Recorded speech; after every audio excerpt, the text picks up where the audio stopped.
በአላህ ስም እምላለሁ እኛ እኮ በዚች ምድር ላይ ስንኖር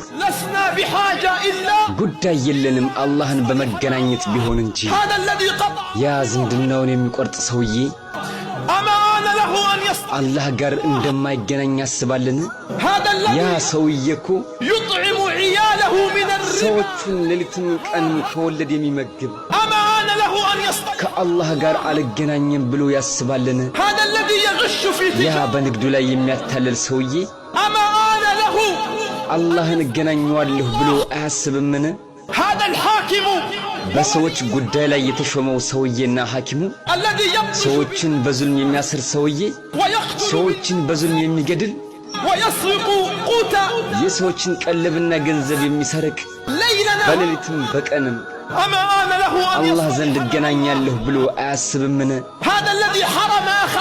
እህት ወንድሞችን ከውርስ ሐቅ ገንዘብ የከለከላቸው ሰውዬ እህት ወንድሞችን በሐቅ ከመዋረስ የከለከላቸው ሰውዬ አላህ ጋር አልገናኝም ብሎ ያስባልን? በየቀኑ ያ የሚሰማ ሰውዬ እኮ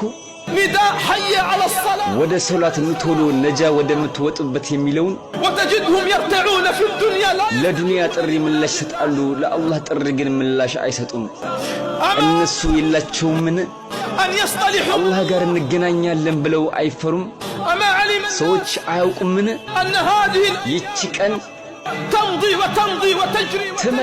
ትመጣለች ደግሞ ታልፋለች። ይቺ እኮ ቀላለች ብዙም አይደለችም፣ ታልፋለች። ነገ እኮ የውመል ቂያማ አላህ ፊት እንቆማለን። የያዝካቸው በጣም ውድ የተባሉ ነገሮች ይተውሃል። ላንተ ቅርብ የሆኑ ቤተሰቦችህ እንኳ ይተውሃል። አታውቅምን? በተሸከሙን ጊዜ እነሱ ተሸክመውን በሄዱ ጊዜ ተሸክመው ወደ መቃብር ሆድ በሄዱ ጊዜ በእኛ ላይ አፈር በጫኑብን ጊዜ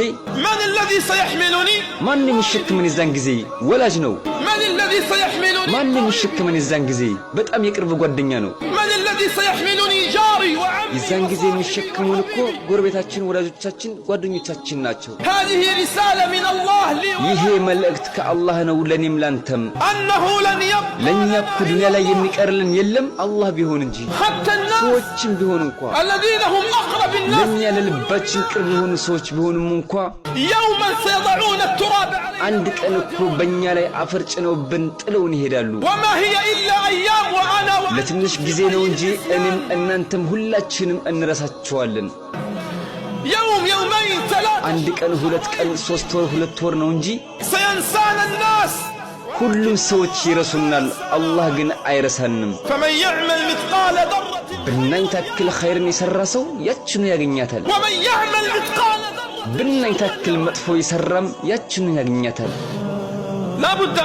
አላህ ፊት ከመቆም ደግሞ ምንም ቅሮት የለብንም። ሰዎቹ ወዳጆቻችን፣ ጎረቤቶቻችን ቢሆኑም እንኳ እኔንም አንተንም ወደ ቀብር ወስደው ይቀብሩናል። አላህም ብሏል፣ ባሪያዬ ሆይ ሄዱ እኮ ትተውህ በቀብር ውስጥም አስተኙህ። አንተ ዘንድ እነሱ ቢቆዩም እንኳ አይጠቅሙህም። አንተ ዘንድ እነሱ ቢቆዩም እንኳ አይጠቅሙህም። ላንተ እኮ የሚቀርልህ የለም፣ እኔና እኔ ብቻ ነኝ። እኔ ደግሞ የማልሞት ሕያው የሆንኩኝ ጌታ ነኝ።